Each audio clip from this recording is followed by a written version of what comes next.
qui aborde les chapitres 6 et 7.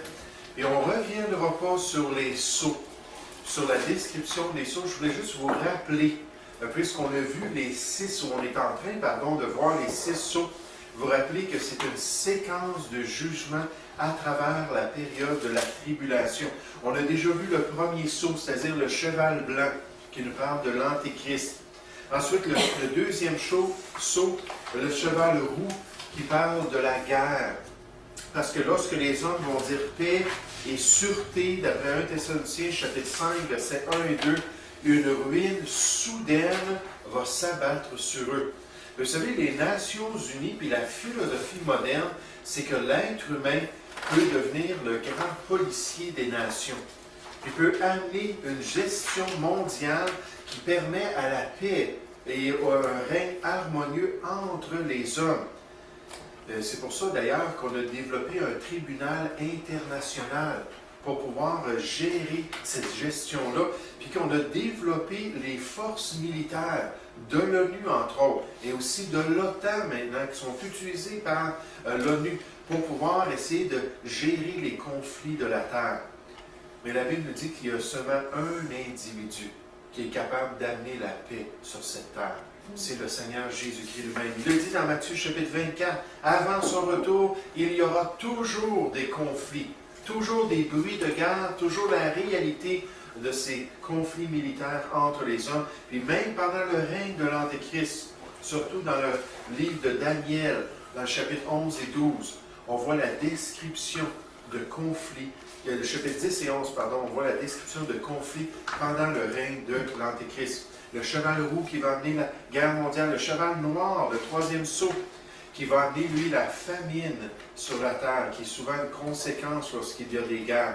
Ensuite, le quatrième cavalier qui monte sur le cheval verdant, et lui, il va amener la destruction d'un quart de la race humaine. Lorsque ce sceau-là va être ouvert et lorsque Dieu va déclencher son jugement. Et nécessairement, on voit les martyrs à travers tout cela et les jugements divins. Maintenant, dans le chapitre 7, le point numéro 4, on nous parle des 144 000 serviteurs de Dieu. Tournez avec moi dans le chapitre 7 du livre de l'Apocalypse. Les 144 000 serviteurs. C'est comme une parenthèse. Parce que là, le 7e sceau qui va ouvrir les trompettes, les jugements des trompettes, on le voit se produire dans le chapitre 8. Donc, le chapitre 7, c'est comme une parenthèse pour donner des détails de ce qui se produit sur la terre.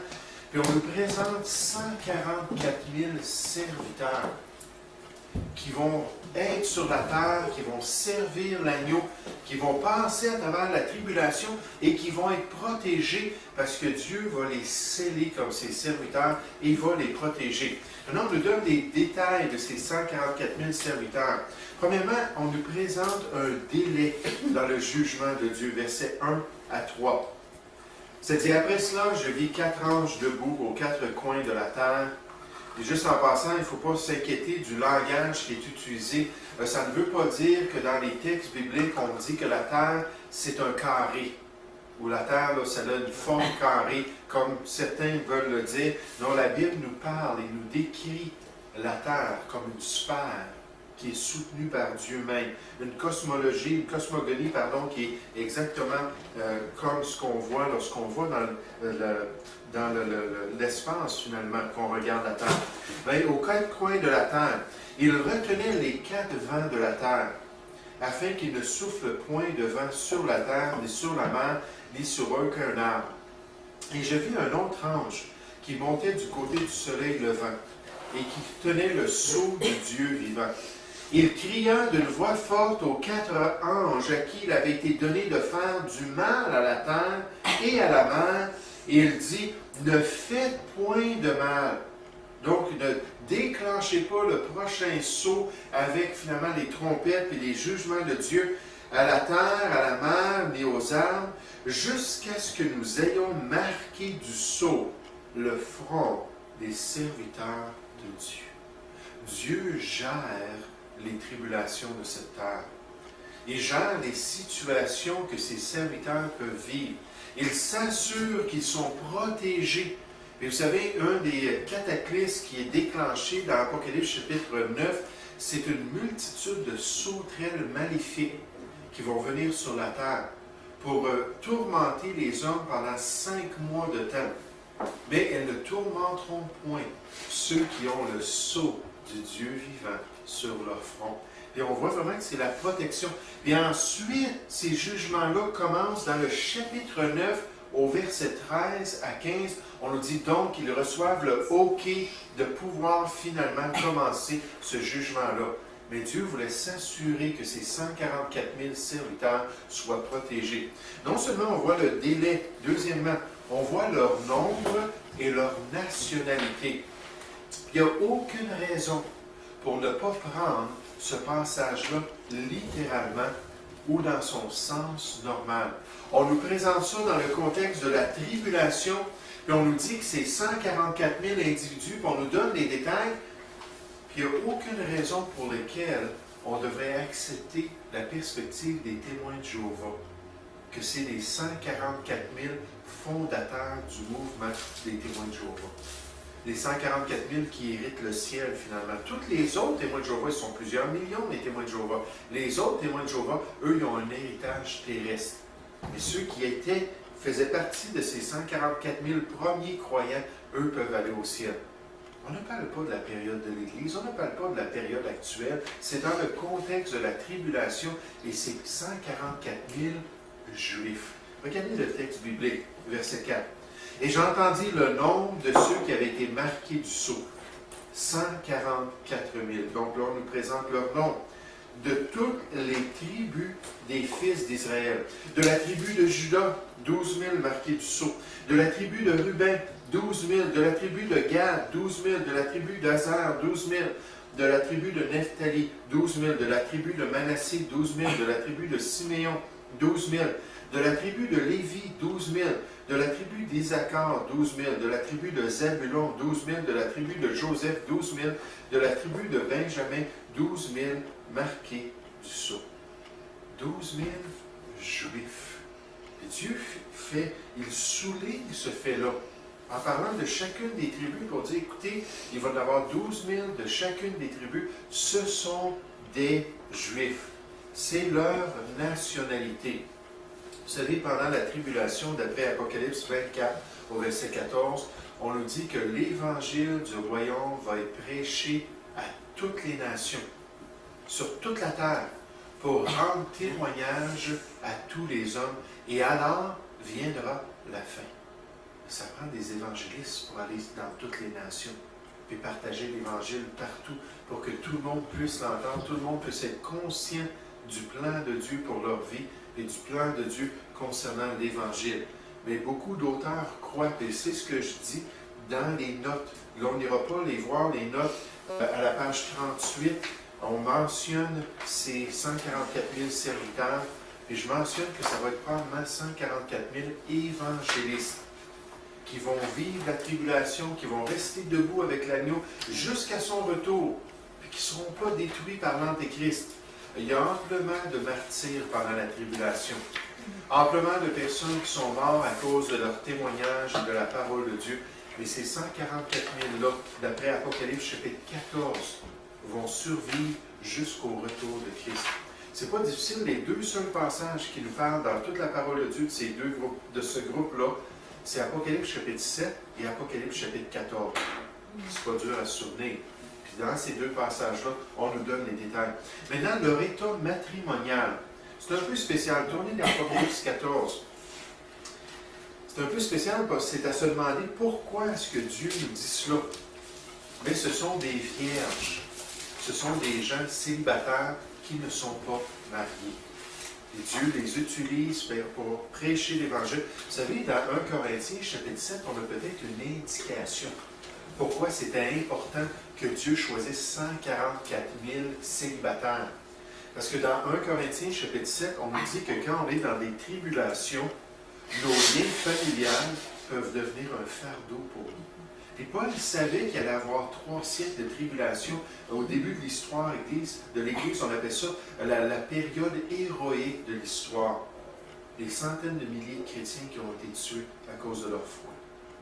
Et à cause de ça, Paul a mis en garde les chrétiens. Si vous êtes célibataire, là, ne vous mariez pas à cause des temps difficiles qui s'en viennent. Paul savait là, la tribulation qui allait venir. Il dit, c'est mieux d'être célibataire. Pourquoi? Pour pouvoir servir le Seigneur sans distraction. Pouvoir vous concentrer sur l'évangélisation des perdus. Puis si il y a des tribulations dans votre vie familiale, vous n'avez pas beaucoup de liens intimes, par exemple une épouse et des enfants, vous allez moins souffrir. Et nécessairement, pendant la tribulation, c'était pas trop le temps de se marier, puis d'avoir des relations, puis d'avoir des enfants, puis d'avoir des personnes précieuses comme ça, parce qu'il y a plein de croyants qui allaient mourir. C'est peut-être pour ça, mais on nous donne leur état marital.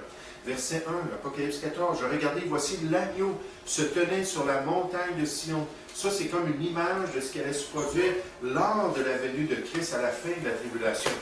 Et avec lui, 144 000 personnes qui avaient son nom et le nom de son Père écrit sur leur front. J'entendis du ciel une voix comme le bruit de grosses eaux, comme le bruit d'un grand tonnerre. Et la voix que j'entendis était comme celle des joueurs de harpe, jouant de leur harpe.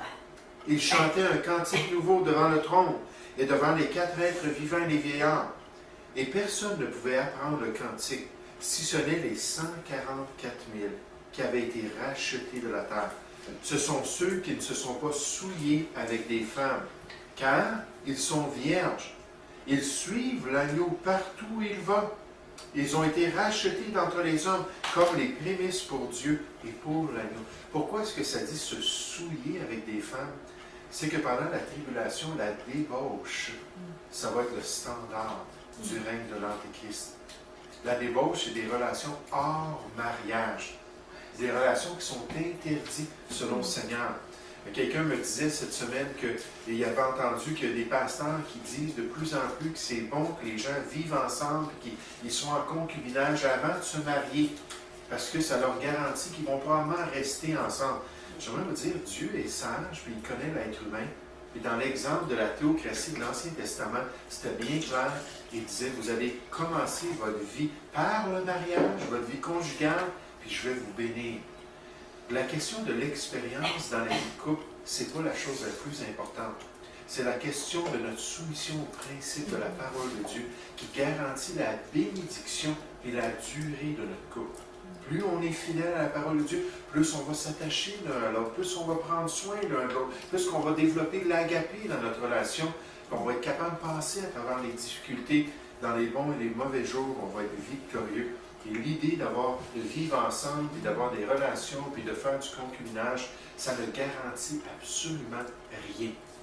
Puis en fait, c'est la dépendance de Dieu quotidiennement qui garde les chrétiens ensemble.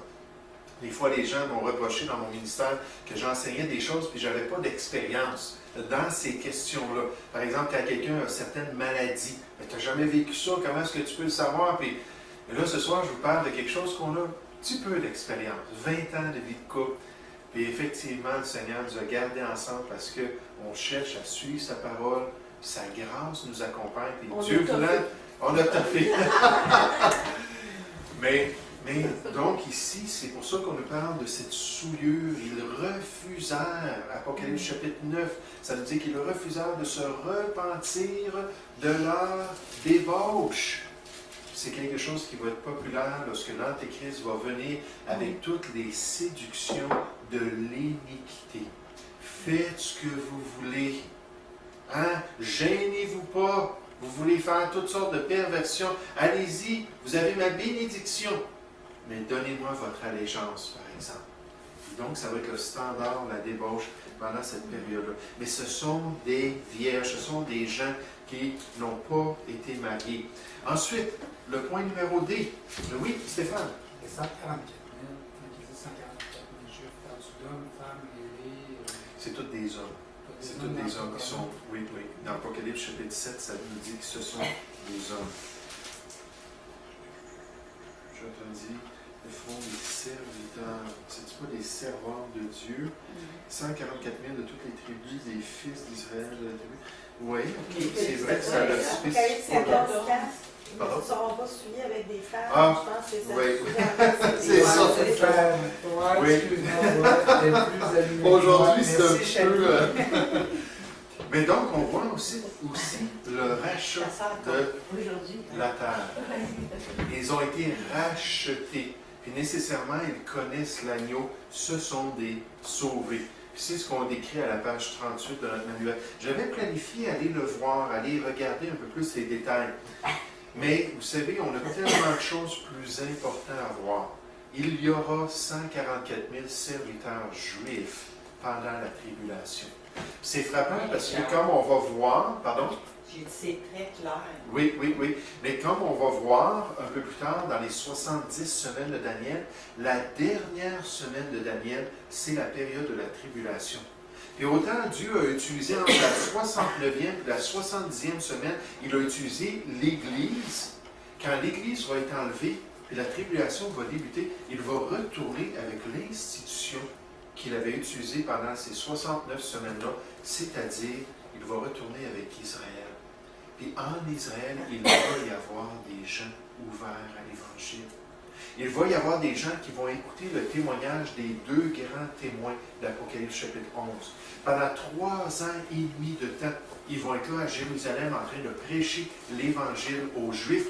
Et l'Antéchrist ne pourra absolument rien contre eux. Si quelqu'un essaie de les attaquer, ils vont pouvoir les détruire avec le feu, le souffle. Ils vont avoir des puissances miraculeuses pour se protéger. Mais ils vont prêcher. Ils vont prêcher, ils vont prêcher. La Bible dit qu'ils vont tourmenter les gens de ce monde. Parce que l'homme inconverti, qui a déjà fait son choix, qui a déjà donné son allégeance au malin, ne veut rien entendre de l'Évangile. C'est une odeur de mort pour lui. Mais ils vont tourmenter les nations. Mais donc, ce sont des gens qui vont servir le Seigneur. Maintenant, ce qui est intéressant, c'est que tout de suite après avoir présenté ça, après avoir présenté ces 144 000 personnes qui vont servir le Seigneur, on nous parle d'une foule nombreuse de sauvés pendant la tribulation. Je veux juste vous mentionner qu'on ne les appelle pas des enfants de Dieu, on ne les appelle pas des chrétiens, on ne les appelle pas les termes qu'on utilise dans le Nouveau Testament, mais on nous dit qu'ils sont des sauvés. Ils ont été lavés par le sang de l'agneau. Regardez dans Apocalypse chapitre 7.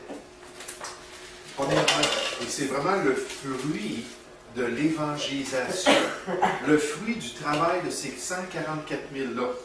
Et au verset 9, on voit leur diversité ethnique. Leur diversité ethnique. En fait, si vous voulez remplir ça à la page 4, au point 5, à lettre A, leur diversité ethnique, en fait, ce sont des gens qui vont être sauvés de toutes les nations, de tous les peuples. Au verset 9, Apocalypse chapitre 7, on nous dit, « Après cela, je regardais, et voici, il y avait une grande foule que personne ne pouvait compter, de toute nation, de toute tribu, de tout peuple, de toute langue. Les deux évangélistes à Jérusalem ont prêché pendant 3 ans et demi de temps. 144 000 personnes au moins ont été sauvées, puis là, ils ont été scellés pour aller se répandre l'Évangile, Matthieu 24 au verset 14, pour être un témoignage à toutes les nations. Là, ces gens-là qui sont sauvés, on nous dit qu'ils viennent de toute nation, de toute tribu, de tout peuple et de toute langue.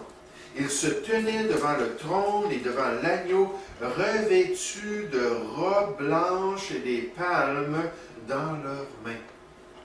Ils sont là, puis ils côtoient le Seigneur pendant que la tribulation est sur la terre.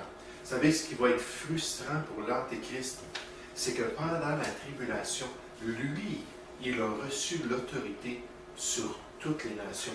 Il lui fut donné autorité sur toute tribu, tout peuple, toute langue et toute nation, et tous les habitants de la terre l'adoreront. Mais on peut contrôler les gens, mais on ne peut pas contrôler leur cœur. Et à travers ces foules, à travers cette génération-là, il y a des gens à travers toutes les nations qui vont entendre l'Évangile, puis qui vont être sauvés, qui vont se tourner vers la grâce de Dieu. Puis ça va frustrer l'Antéchrist. Puis à un moment donné, Dieu va lui permettre d'attaquer même les saints, les croyants de la tribulation. Puis c'est ce qu'on va voir que ces gens-là qui sont présentés en ce moment dans le ciel, pendant la tribulation, sont là. Parce que malgré le fait qu'ils étaient dans la tribulation, ils sont décédés pendant la tribulation. Ils sont décédés à cause de leur service. On voit ça dans un instant. Deuxièmement, on voit leur adoration de l'agneau. Verset 10. C'est-à-dire, ils criaient d'une voix forte. Vous savez, en tant que pasteur, j'aime ça chanter fort, puis j'aime ça encourager les gens à chanter fort, puis des fois, je trouve qu'on est un petit peu timide. Là, je sais qu'il y a des gens qui ont des problèmes avec leur bronche, des problèmes avec leurs poumons, tout ça, mais si on n'a pas de problème, frères et sœurs, il faut développer ça. Parce que quand on va être dans la gloire, là, on va s'unir ensemble comme la voix du tonnerre, la Bible nous dit, des grandes eaux. On va dire Amen! Alléluia! Notre Christ est rentré dans son règne, Apocalypse chapitre 19. Et on va louer le Seigneur de tout notre cœur, avec toute notre force. Mais c'est-à-dire, il criait d'une voix forte en disant, le salut est à notre Dieu qui est assis sur le trône et à l'agneau. Et tous les anges qui se tenaient autour du trône, des vieillards, des quatre êtres vivants, se prosternèrent sur leur face devant le trône et devant l'agneau et disaient Amen. La louange, la gloire, la sagesse, l'action de grâce, l'honneur, la puissance et la force soient à notre Dieu au siècle des siècles. Amen. Ensuite, leur salut en Christ, verset 13. Et l'un des vieillards prit la parole et me dit, ceux qui sont revêtus de robes blanches, qui sont-ils et d'où sont-ils venus? Je lui dis, ces gens qui parlent, mon Seigneur, tu le sais. Toi, peut-être tu peux me le dire, moi je ne peux pas te répondre. Et il me dit, ce sont ceux qui viennent de la grande tribulation, la dernière section de la tribulation. Ils ont lavé leur robe. Puis la robe, ça a le symbolisme des œuvres d'un individu. Autant que toute notre justice peut être un vêtement souillé, mais on peut se revêtir en Jésus-Christ par le salut, puis être lavé. Ils ont lavé leur robe. Ils les ont blanchis dans le sang de l'agneau. C'est pour cela qu'ils sont devant le trône de Dieu et le servent jour et nuit dans son temple. Vous savez, on ne peut pas se présenter devant Dieu sans le sang de l'agneau, sans le salut en Jésus-Christ. C'est seulement lui qui est la porte qui permet d'entrer dans le royaume de Dieu. Puis dernièrement, on voit leur service pour Dieu. Verset 15. C'est pour cela qu'ils sont devant le trône de Dieu et le servent jour et nuit dans son temple. Celui qui est assis sur le trône dressera sa tente sur eux. Ils n'auront plus faim. Ah, c'est-à-dire qu'ils ont eu faim. Pendant la tribulation, ils n'auront plus faim. Ils n'auront plus soif. Le soleil ni aucune chaleur ne les frapperont plus. Peut-être qu'ils n'avaient pas un endroit où couvrir leur tête. Ils devaient se sauver dans la nature. Mais ça dit, car l'agneau qui est au milieu du trône les paîtra et les conduira aux sources des eaux de la vie, et Dieu essuiera toute larme de leurs yeux. Des gens qui ont souffert pour Dieu, dans leur service pour le Seigneur. Regardez rapidement Apocalypse chapitre 20. Apocalypse chapitre 20. Là, ils se tiennent spirituellement devant le Seigneur. Vous savez, quand Philippiens 1, 21 nous dit que pour Paul, la mort, c'était un gain, ça signifie que d'après tout ce que les Écritures disent, je le sais que dans l'Assemblée, j'ai entendu des commentaires, il y a des gens qui ne sont pas d'accord avec ça, mais je crois que quand on regarde toutes les Écritures, lorsqu'un chrétien meurt, son corps va dans la terre, puis il va être relevé à la résurrection. Amen. Et son âme s'en va directement dans la présence du Seigneur. Paul il dit quand 2 Corinthiens chapitre 5 verset 8, il dit dans notre corps en ce moment, on est loin de Christ au niveau physique, proximité physique, lui il est au ciel, nous on est sur cette terre. Mais quand on va quitter cette temple, on va s'en aller dans la présence du Seigneur. Moi je ne crois pas que le chrétien dort avec son corps. C'est pas ce que les Écritures enseignent. Il est conscient et il s'en va directement. C'est pour ça que la mort peut être un gain pour lui. Il s'en va directement dans la présence du Seigneur. Leur âme est dans la présence du Seigneur, comme on avait vu dans Apocalypse chapitre 6. Les âmes de ceux qui avaient été martyrisés pendant la tribulation étaient sous le tabernacle, puis ils parlaient avec Dieu, ils étaient conscients. Mais de la même manière, ces gens-là sont conscients, puis ils louent le Seigneur dans le chapitre 7. Mais un jour, leur corps va être ressuscité. Puis cette première résurrection de leur corps, on le voit ici au verset 4 d'Apocalypse chapitre 20. Ça dit, « Et je vis des trônes, et à ceux qui s'y assirent fut donné le pouvoir de juger. Et je vis les âmes de ceux qui avaient été décapités. » Le mot veut dire couper la tête. Qui avaient été décapités à cause du témoignage de Jésus et à cause de la parole de Dieu, et de ceux qui n'avaient pas adoré la bête ni son image pendant la tribulation et qui n'avaient pas reçu la marque sur leur front ni sur leurs mains, ils revinrent à la vie et régnèrent avec Christ pendant 1000 ans. Mais ces gens-là n'ont pas été ressuscités lors de l'enlèvement de l'Église parce qu'ils ne font pas partie de l'Église. Ils étaient des croyants pendant la tribulation. Mais à la fin de la tribulation, puisqu'ils sont morts comme des martyrs, à la fin de la tribulation, lorsque Jésus est venu sur cette terre pour établir son règne, leur corps a été ressuscité pour qu'ils puissent régner avec le Seigneur Jésus. Donc, c'est ces gens-là qu'on décrit ici. À la page 39, on n'ira pas ce soir. À la page 39, on a aussi la description de plus de détails qui sont donnés concernant ces foules nombreuses. Mais on voit toujours la miséricorde de Dieu, même au milieu de son jugement. Même quand il va détruire la ville de Jéricho, il est prêt à pardonner à une prostituée et à sa famille. Et même lorsqu'il est en train de détruire et de faire un jugement particulier, il offre le pardon à ceux qui veulent bien revenir à lui et le chercher de tout leur cœur. Mais pendant la tribulation, Dieu va avoir des serviteurs scellés, protégés, qui vont répandre l'Évangile à travers les nations. Puis des foules de chaque nation vont accepter le Seigneur. Une minorité, mais quand même de chaque nation, qui vont ouvrir leur cœur à la grâce de Dieu. Maintenant, comme résumé, cette 5e session, on a ces 144 000 Juifs et les martyrs de la tribulation dans le chapitre 7. Premièrement, le ministère particulier des 4 anges. Ces anges administrent les 4 vents de la terre. Oh, c'est très difficile d'interpréter cela. On sait qu'il y a des vents, on sait qu'il y a des cycles sur cette terre, mais pourquoi 4 vents? Est-ce que c'est imagé plutôt 4 vents de jugement, comme certains auteurs croient? Parce que ces vents-là étaient supposés de frapper la terre, puis d'amener des calamités. C'est possible. Mais donc, ces anges-là sont au contrôle. Puis en passant, les anges ont différents rôles dans le plan de Dieu. Hébreux 1,14 nous dit qu'un des rôles des anges, c'est d'être là pour les chrétiens, pour être des serviteurs de ceux qui doivent hériter du salut. Puis on ne le voit pas, mais il y a des anges qui nous accompagnent, il y a des anges qui nous protègent. Il y a plusieurs rôles, mais un des rôles de ces messagers célestes-là, c'est d'envoyer les jugements de Dieu sur la terre. Puis alors que Jésus est le souverain des sauts, puis des calamités qui vont être vécues par l'homme, il utilise ses serviteurs angéliques pour répandre les jugements. On les voit tout à travers le livre de l'Apocalypse. On les voit dans d'autres passages de livres apocalyptiques aussi dans la parole de Dieu. Donc, ils administrent les 4 vents de la terre. Ils reçoivent l'instruction de ne pas déclencher les prochaines calamités avant leur temps. Les serviteurs de Dieu doivent auparavant recevoir leur marque. Vous savez, ce qui est intéressant dans le chapitre 9, c'est qu'on nous parle de l'heure, du jour, du moment précis que Dieu avait déterminé pour ces jugements-là. Il dit là, je ne veux pas que ça se produise, marquez ces gens-là, puis lors de mon temps, là, je vais permettre que ces jugements-là puissent se déferler sur la terre. Dieu, c'est un Dieu d'ordre.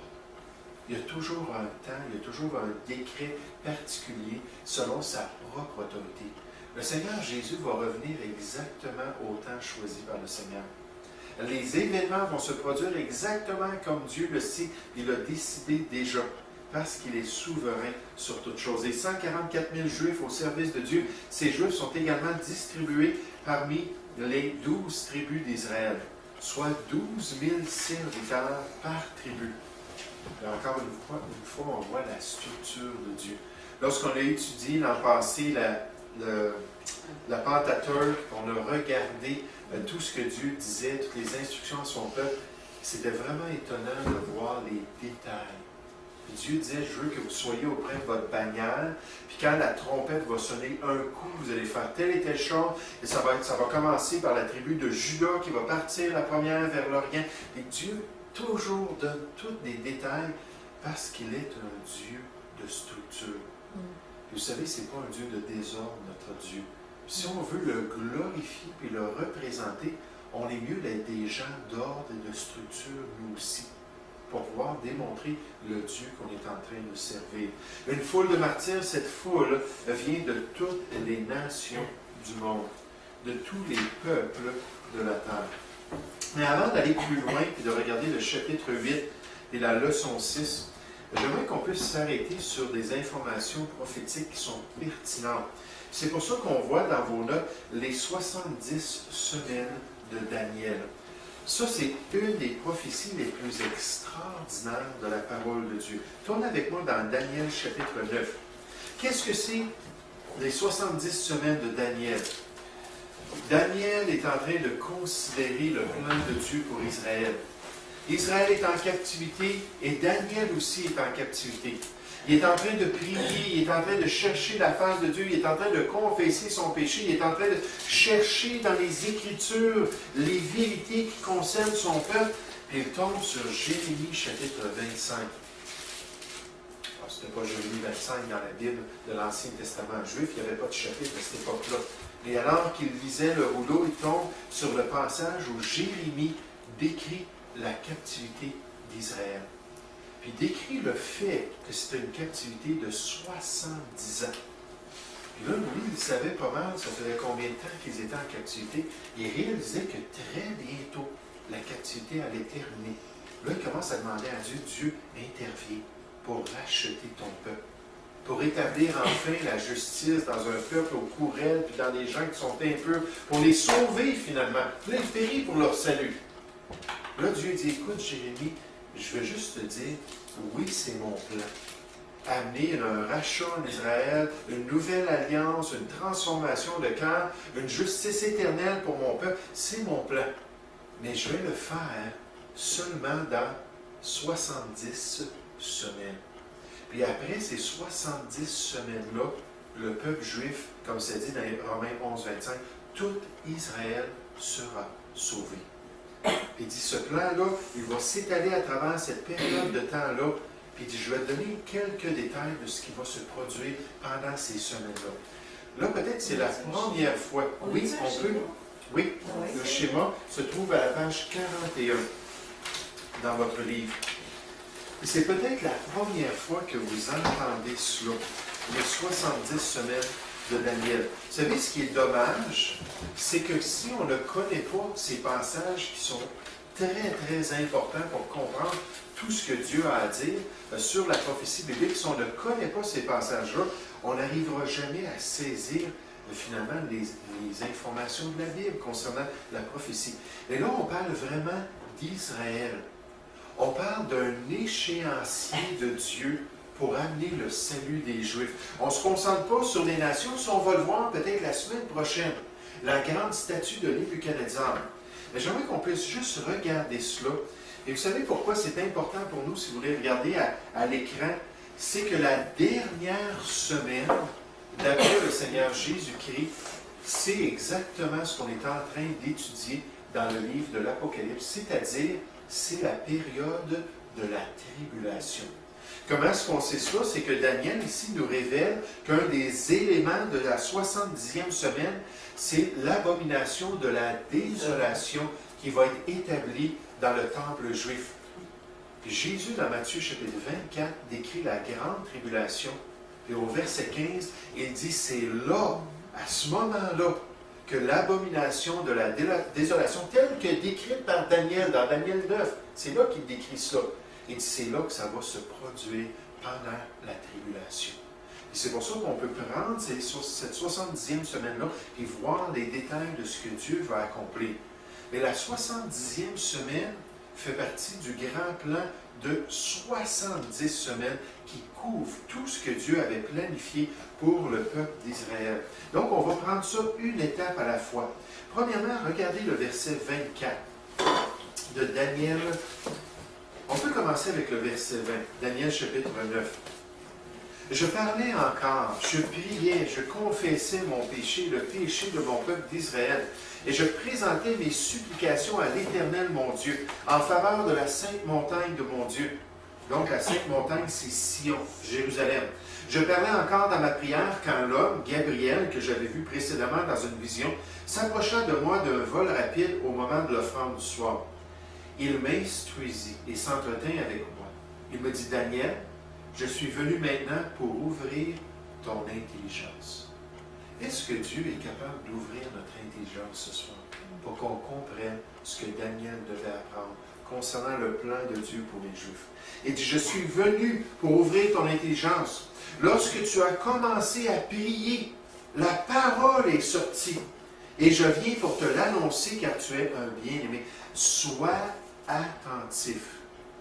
Pour comprendre cette vision-là, il faut être attentif et comprendre la vision. 70 semaines ont été fixées sur ton peuple, le peuple juif, et sur ta ville sainte. Ça, c'est très important, Jérusalem. Pendant la captivité babylonienne, Jérusalem était en ruine. La muraille était détruite, les maisons, le temple, c'était tout détruit. C'était une ruine. Là, il dit, je veux te dire ce qui va arriver avec ton peuple, ce qui va arriver avec la ville. Il dit, 70 semaines ont été fixées sur ton peuple et sur ta ville sainte pour faire cesser les transgressions et mettre fin, une fois pour toutes, au péché de ton peuple, pour expier l'iniquité et amener la justice éternelle, pour sceller la vision et le prophète, et pour oindre le saint des saints. Et ces 70 semaines-là ont été fixées dans l'histoire de ton peuple. Maintenant, vous dites, oui, mais 70 semaines, ça se trouve être un peu plus qu'une année. Ainsi, ce n'est pas le mot standard pour semaine. Le mot qui est utilisé, c'est le mot Shabuah, qui veut dire 7 quelque chose. Donc, 70, 7 quelque chose. 70 fois 7, ça fait combien, dites-moi? 490. 490. Donc, il y a 490 quelque chose qui a été établi sur ton peuple. Vous savez, c'est un peu comme des douzaines. On peut avoir des douzaines d'œufs, on peut avoir des douzaines de quelque chose d'autre. Le mot douzaine, on peut l'utiliser de différentes manières. Le mot Shabuah, c'était ça. Ça veut dire 7. Puis là, il fallait regarder dans le contexte. Le contexte, on le voit au début du chapitre 9. Daniel est en train de lire les 70 ans du peuple d'Israël et ce qu'elle est arrivé avec Israël. C'est pour ça qu'on croit que c'est 70 périodes de 7 ans. Tout ce qu'Israël faisait était toujours divisé dans des périodes de 7 ans. Leur jubilé était lié aux 7 ans, leurs années sabbatiques étaient liées aux 7 ans. Et en fait, vous savez pourquoi Israël est allé 70 ans en captivité? Il est allé 70 ans en captivité parce que lorsqu'ils sont rentrés en terre promise, Dieu dit à chaque 7 ans, vous allez prendre une pause et vous allez donner un sabbat au peuple. Pendant 490 ans, jusqu'à la captivité babylonienne, ils ne l'ont pas fait. Et Dieu dit, je vous envoie 70 ans pour chaque année que vous n'avez pas donné de repos. Pendant que vous allez être en captivité, il y a différents passages qui disent ça, comme 2 Chroniques 36 et Lévitique 26. Pendant que vous allez être en captivité, la terre va se reposer pendant 70 ans parce que vous lui avez pas permis de se reposer. Ils n'ont jamais pratiqué, les Juifs, jusqu'à la captivité babylonienne. Oui, hein? Moi, je parle de 7 un peu parce que je prenais des notes les 7 couples, les 7 chevaliers, mais même quand il rend gloire au Seigneur, la gloire est à lui, il y a toujours 7 qualités. Oui. Je les ai comptées. Je fais partie de ça, je dis, les 7. Mais tous les Juifs, leur semaine, c'était une semaine de 7 jours. Et il y avait toujours des choses, effectivement. Le chiffre 7 était très important pour la nation d'Israël. Mais là, le contexte nous parle d'années. C'est ça qui est dans sa tête. Puis là, Daniel il dit, je veux te dire, il y a 77 années qui sont pourvues pour ton peuple et pour son salut.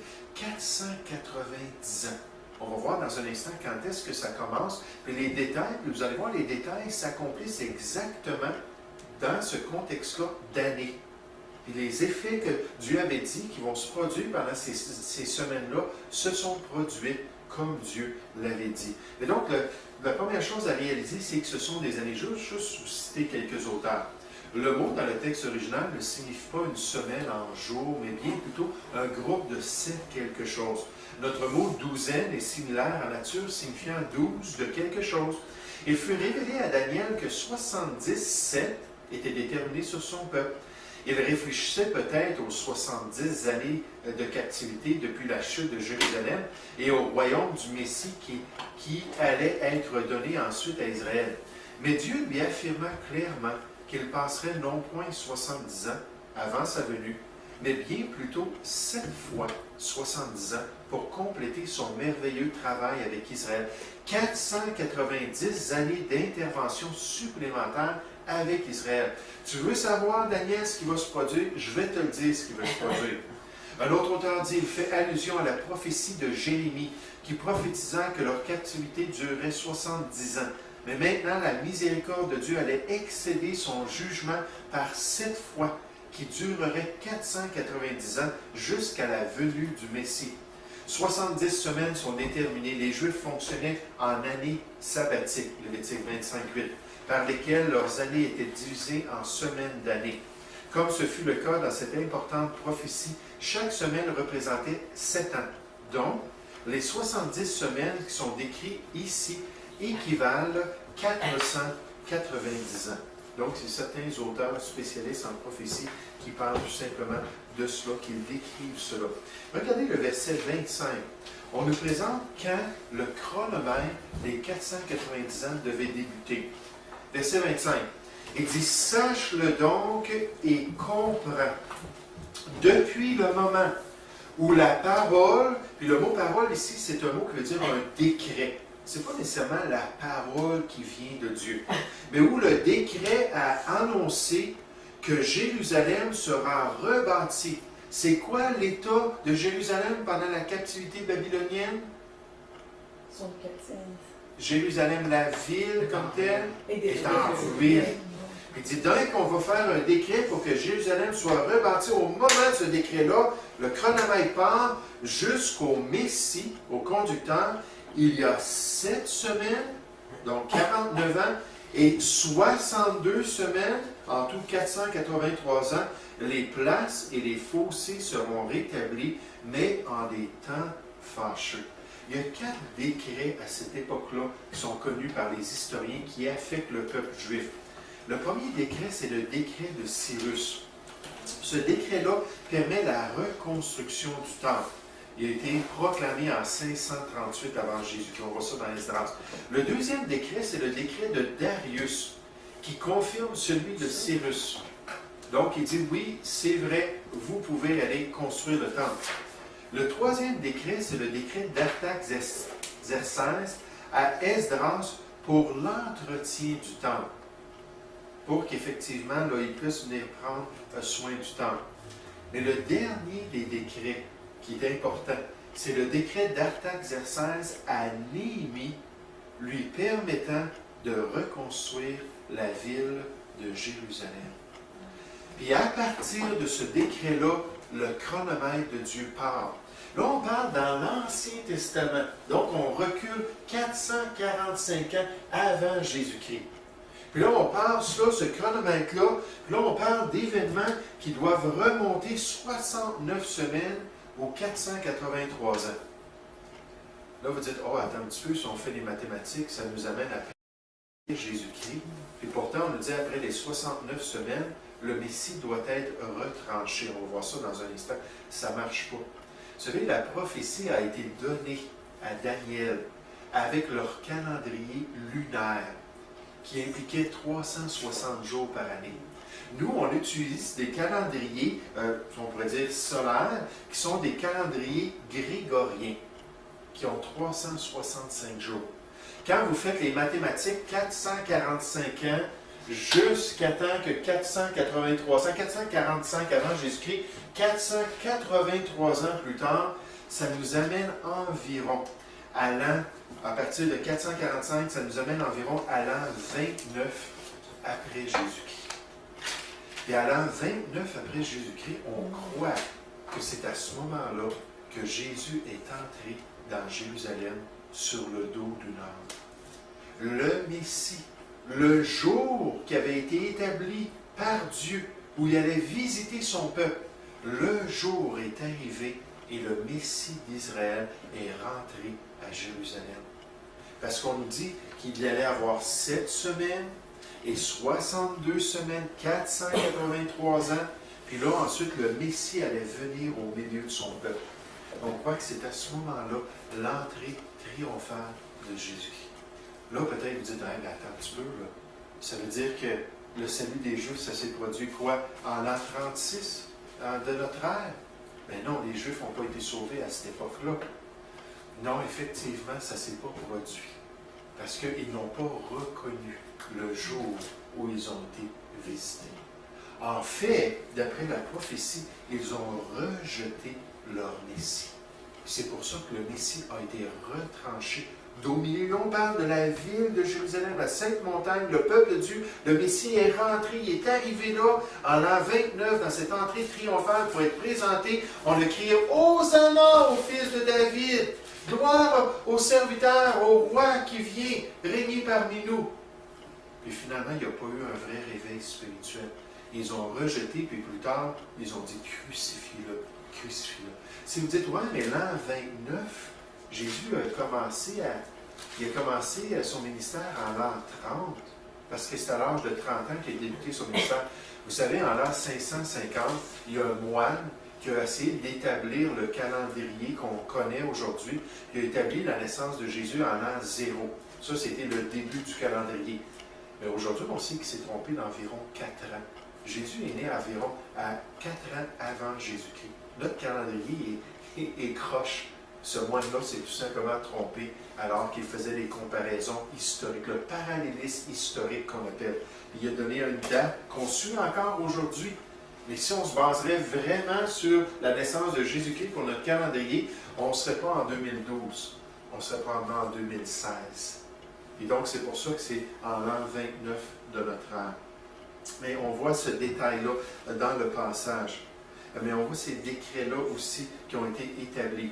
C'est frappant parce qu'à cette époque-là, en l'an 29, c'est en plein pendant la période où l'Empire romain dominait sur les Juifs. Il y a plusieurs empires qui ont dominé sur le peuple juif. Des fois, on pense que ça a commencé avec les Babyloniens.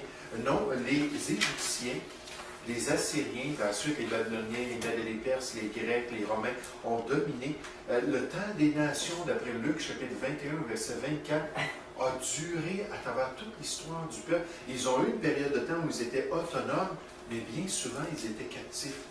Même lorsqu'ils étaient dans la terre promise, souvent c'était les peuples comme les Philistins qui dominaient sur Israël pendant des périodes de temps. Mais on voit qu'Israël, à cette époque-là, lors de la venue du Seigneur Jésus-Christ, c'est en plein pendant la période de l'Empire romain, la période de la domination du temps des gentils. Maintenant, je vais vous faire remarquer le verset 26 de notre texte. Ça dit, après les 62 semaines, les 7 premières semaines, en passant, c'est là que la ville a été reconstruite. Le décret a été dit, a été proclamé en 445. 7 ans après, les places et les fossés ont été rétablis. Effectivement, ils ont reconstruit avec Néhémie la muraille, ça a été fait. Puis là, ensuite, 62 semaines après cela, on arrive, puis le Messie est en Israël. Le Messie est parmi le peuple juif. Mais le verset 26 nous dit, après les 62 semaines qui ont suivi les 7 semaines, le Messie sera retranché et il n'aura pas de successeur. Le peuple d'un chef qui viendra détruira la ville et le sanctuaire. Parce que la ville avait été reconstruite, le sanctuaire, à l'époque du Seigneur Jésus-Christ, la ville de Jérusalem, puis le temple de Dieu était là. Mais là, le Messie a été retranché. Puis après cela, le jugement de Dieu est venu. En l'an 70, Dieu a détruit la ville de Jérusalem par l'empereur Titus, puis par Vespasien puis Titus, le général qui est venu, son fils qui est rentré dans la ville. Ils ont encore détruit le temple. Puis ce peuple-là, le peuple romain, a un rôle très important à faire avec l'Antéchrist dans la prophétie biblique. On va voir ça un peu plus tard. Mais ça dit, le peuple d'un chef qui viendra détruira la ville et le sanctuaire, et sa fin arrivera comme par une inondation. Et il est arrêté que les dévastations dureront jusqu'au terme de la guerre. Puis là, ensuite, le verset 27, là, on nous présente l'Antéchrist dans la dernière semaine. Mais qu'est-ce qui est arrivé? Qu'est-ce qui est arrivé?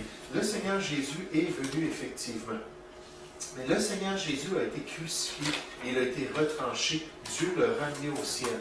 Puis à cause qu'ils ont rejeté le Messie, qu'ils n'ont pas connu ce temps-là, quand Jésus a été manifesté comme le Messie, Jésus l'avait prophétisé qu'il ne resterait pas pierre sur pierre. Toute la ville puis le peuple allait être détruit à cause de leur rébellion contre Dieu. Mais après cette destruction-là, le peuple d'Israël a été amené en captivité. Puis il n'était plus l'instrument de Dieu sur la terre. Dieu avait choisi une autre institution pour accomplir sa volonté. Est-ce que quelqu'un qui peut me dire c'était quoi? L'Église. Puis ça, Dieu ne l'avait pas dit dans l'Ancien Testament. Dans Éphésiens 2, et dans le chapitre 2 et 3, Paul nous dit que l'Église, c'était un mystère caché, qui n'avait pas été révélé avant que les prophètes de Christ et les apôtres le révèlent. Mais Dieu savait exactement ce qu'ils allaient faire au Messie. Et Dieu savait qu'il restait une semaine pour régler la question du péché d'Israël. Mais entre la 69e et la 70e semaine, Dieu a envoyé son Esprit Saint à la Pentecôte pour former l'Église. Puis la Bible nous dit que quand la totalité des païens dans l'œuvre de l'Église va être entrée dans l'Église de Jésus-Christ, alors tout Israël sera sauvé. Pourquoi? Parce que là, Dieu va recommencer à travailler avec le peuple juif. C'est pour ça qu'on nous dit, il, verset 27, il, le chef romain, le même peuple qui est venu détruire la ville. Mais plus tard, dans la prophétie, ce même peuple-là va être rétabli avec un empire romain nouveau sur la terre. Vous savez, c'est le seul empire qui n'a pas, dans les grands empires prophétisés dans les Écritures, c'est le seul empire qui n'a jamais été conquis. L'empire romain s'est dissous par lui-même. Les nations ont tout simplement sorti, le nationalisme s'est développé au 6e siècle, 5e, 6e, 7e siècle, et le Saint-Empire romain a disparu. À partir de 475, les historiens nous disent que c'était le dernier empereur qui avait vraiment une domination sur le monde de l'époque. À partir de cela, tout a commencé à se désagréger. L'immoralité, le mauvais traitement des esclaves, la persécution des minorités, puis ainsi de suite, a fait que Dieu a tout simplement dissous cet empire-là. Mais la Bible dit, comme on va voir dans Daniel chapitre 2, que les jambes de fer dans la statue qui représente l'Empire romain, il va réapparaître dans les derniers temps avec 10 orteils, 10 rois, 10 corps. Ça va être la grande confédération romaine des derniers temps.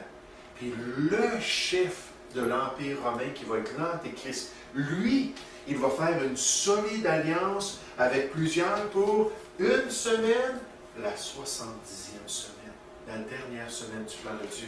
Es-tu romain ou plus monde moderne et civilisation? Non, mais l'Empire romain, ça couvrait toute l'Europe et le Moyen-Orient de l'Empire, de l'époque. Donc, ça peut être une personne de cette région-là.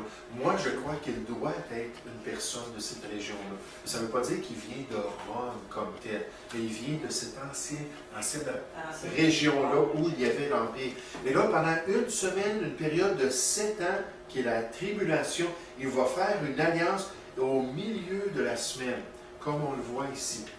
Il va briser l'alliance après 3 ans et demi. Là, ça va être le début de la grande tribulation, lorsque l'Antéchrist va se présenter dans toutes ses couleurs. Il va persécuter les chrétiens, il va persécuter les Juifs, il va amener toutes les nations à venir faire une désolation du peuple juif. Puis là, on a des passages comme Ésaïe 66, on a des passages comme Zacharie chapitre 12 qui dit que Dieu va amener toutes les nations du monde à la bataille d'Armageddon contre son peuple. Puis un grand chef va être là derrière ces nations-là pour exterminer les Juifs. Puis là, le Seigneur Jésus va descendre et va dire, c'est assez. Puis il va le prendre, l'Antéchrist, va l'envoyer dans les temps de feu, puis il va détruire toutes les armées, il va établir son royaume.